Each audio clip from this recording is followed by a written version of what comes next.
Seriousness உணருங்க. உண்மையை சொல்றேன். நான் நேற்று ஆரம்பிக்கும் ஒரு வார்த்தை சொன்னேன் அண்ணனை பத்தி, முகவர் குலத்தின் விடிவெளின்னு சொன்னேன். அந்த வார்த்தை உண்மையா இல்லையா?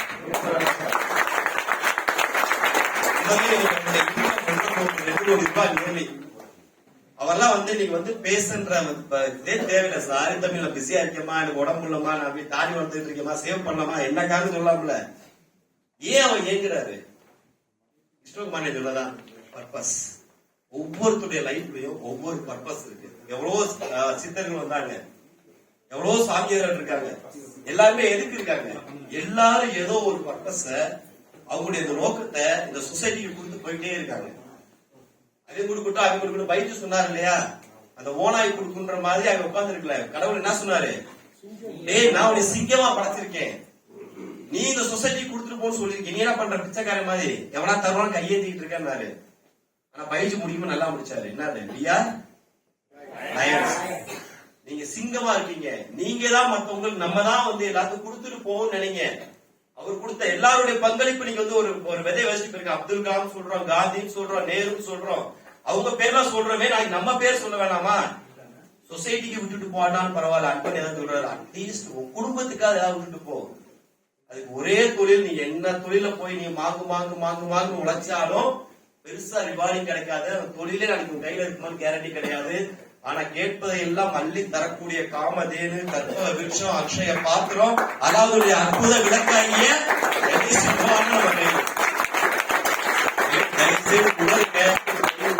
ரியலைஸ் பண்ணு. அவர் சொன்ன மாதிரி நைட் அலாரம் வச்சா எதிர்த்து அவங்க பொண்டாட்டிய பாருங்க. எவ்வளவு நம்ம மேல நம்பிக்கை வச்சு பொண்ணு தாலி கட்டி வந்திருக்கு.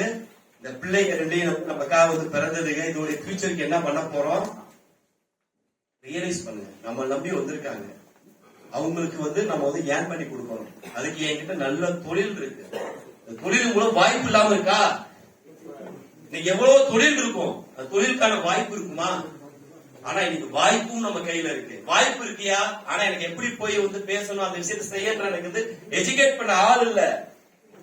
இன்னைக்கு எந்த தொழில் பண்ற ஒருத்தர் போய் சார் தொழில் சூப்பரா பண்றீங்க, வாழ்த்துக்கள் சார், எனக்கு உங்க மாதிரி பெரிய ஆள் ஆகணும், எப்படி பண்ண சொல்லி கொடுங்க சார் கேளுங்க. சொல்லி கொடுப்பானா? காசு தரீங்க சொல்லி கொடுப்பானா? ஏன்னா போல நான் அடிபட்டு மிதிப்பட்டு அசிங்கப்பட்டு அவமானப்பட்டு கத்துக்கிட்ட ஒரு தொழில உனக்கு சொல்லி தரணுமா? அப்படிதான் இருந்தது சொசைட்டி. ஆனா இன்னைக்கு விடிவெளி அண்ணன் அவர் விதைச்ச விதை இன்னைக்கு தமிழ் மூலமா, பைஜு மூலமா, சோம்ஸ், ஆனந்த், எக்ஸஸ் எல்லாரும் இன்னைக்கு என்ன பண்றோம்? எம்ஐல நீங்க வெற்றி பெற்ற ரகசியத்தை பகிருங்கன்றோம்.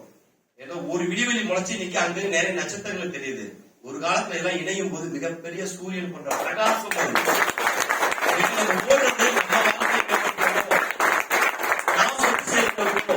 நான் வசதியா வாழ்றதுக்கு மட்டும் கிடையாது.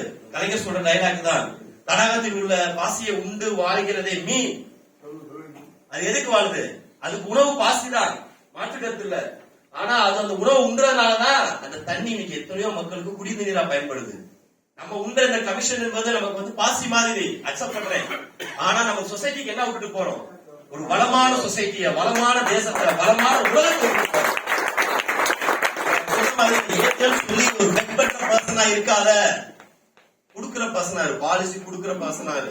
கிளைண்ட் போய் பாலிசி பேசாத, பாலிசி பேர் பேசாத. அவனுடைய நீடு உனக்கு என்ன பிரச்சனை இருக்கு? ஒரு டாக்டர்கிட்ட போறீங்க, டாக்டர் போன என்ன கேட்பாரு? எடுத்தோடனே மருந்து மாத்திரை எழுதிடுவாரா? 3 நாள் மணி என்ன சாப்பிட்டீங்க? நேத்து நைட் என்ன சாப்பிட்ட? இப்போ உனக்கு என்ன பண்ணுது அப்படின்னு கேட்டுட்டு அதுக்கப்புறம் தான் டேப்லெட்ஸ், அதுல என்ன பிரிஸ்கிரிப்ஷன், என்ன டெஸ்ட் எழுதுவாரு. அதனாலதான் அவருக்கு என்ன தரோம்? நம்ம ஃபீஸ் தரோம். அவர் 1000 ஃபீஸ் எப்படி கட்ஸா கேட்கிறாரு? ஏன்னா அவர் சொல்றாரு, டே நான் உனக்கான இருக்கக்கூடிய பிரச்சனைக்கான சொல்யூஷனை என்னால தர முடியுன்ற கட்ஸ் அவர் இருக்கு. அந்த தெனாவட்டு திமிர் இருக்கு. அந்த அளவுக்கு நாலேஜ் வச்சிருக்காரு. நமக்கு ப்ராடக்ட் இருக்கு, நம்ம மிகப்பெரிய நிறுவனம், நமக்கு மிகப்பெரிய ஆணிவேரா இருக்கு. அதே அவர்களுடைய சப்போர்ட் தான் நம்ம எல்லாத்துக்கும் இருக்கு. நண்பர்களே, ரியலைஸ் பண்ணுங்க. சும்மா நானும் 10ஓடு 11 வந்தேன், இந்த வருஷம் பண்ணல, அடுத்த வருஷம் இந்தியாடி பண்ணிக்கிறேன், அடுத்த வருஷம் பண்ணிக்கிறேன், தயவு செய்து இருக்காதீங்க. இன்னைக்கு ஒரு முடிவெடுங்க. இந்த வருஷம் நான் எம்ஜிஆர்டி முடிச்சேன்னா எம்ஏக்கு வருவேன், முடிக்கலாம் எம்ஏக்கு வரமாட்டேன். அடுத்து என்ன முடியும் அன்னைக்கு வரேன் ஒரு உறுதிமொழி எடுக்கிறீங்களா? எடுத்துடலாமா? என்ன எம்ஜிஆர்டி முடிச்சவங்க என்ன உறுதிமொழி எடுக்கலாம்? சிஓடி எடுப்போமா? சீரியஸ்லி நான் ஒரு முறை எம்ஏ ஒரு ப்ராமிஸ் பண்ணேன். எல்லாரும் அண்ணன் எல்லாம் இருந்தாங்க. வருஷம் எம்ஜிஆர்டி பத்தி பேசுறோம், வைக்கிறோம், எல்லாம் பண்றோம். ஆனா நானே பண்ண எனக்கு வெக்கம் வந்துச்சு. அப்ப நான் ஓப்பனா மைக்ல சொன்னேன், இந்த வருஷம் நான் இந்தியா டீம் பண்ணலன்னா நான் எம்ஏ விட்டு வெளியே போயிடுறேன், எம்ஏக்குள்ளே வரமாட்டேன்னு சேலஞ்ச் பண்ணேன். அன்னையில இருந்து 8 வருஷமா இந்தியா டீம் இருக்கிறேன்.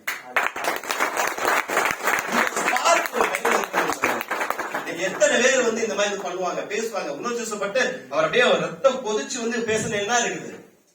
ஐஜு அங்க இருந்து வராரு, 200 கிலோமீட்டர் டிராவல் பண்ணி வந்து கூட இருக்க 2 அசிஸ்டன்ட் கூப்பிட்டு வந்து உட்கார்ந்து வச்சு அவரெல்லாம் இங்க இருக்க இதான் என்விரான்மெண்ட் வந்து என்ஜாய் பண்ண வந்தாரா? கேரளா இதோட அழகா இருக்கும், எவ்வளவோ ரிசார்ட்ஸ் இருக்கு, அங்க அவரால் இருக்க முடியாதா? அதை மீறி சொசைட்டிக்கு நம்ம என்ன தரோம்ன்றது பர்பஸ் இருக்கு. சோ உங்களுடைய பர்பஸா நம்ம என்ன பண்ண போறோம் ரியலைஸ் பண்ணுங்க. இந்த வருஷம் மிகப்பெரிய மாற்றங்கள் வருங்க, நம்பிக்கை இருக்கு. இப்போ வந்து அந்த மாற்றம் நமக்குள்ள வந்து மலர்ந்துருச்சு. அடுத்து வாசம் வீசணும், அதுக்கான நிறைவு வரப்போகுது. அந்த நிறைவை வந்து நன்றியராக வழங்க வருகிறார் திரு சதீஷ்குமார் அவர்கள். வாங்க சதீஷ். நன்றி. டான்ஸ் போடுப்பா.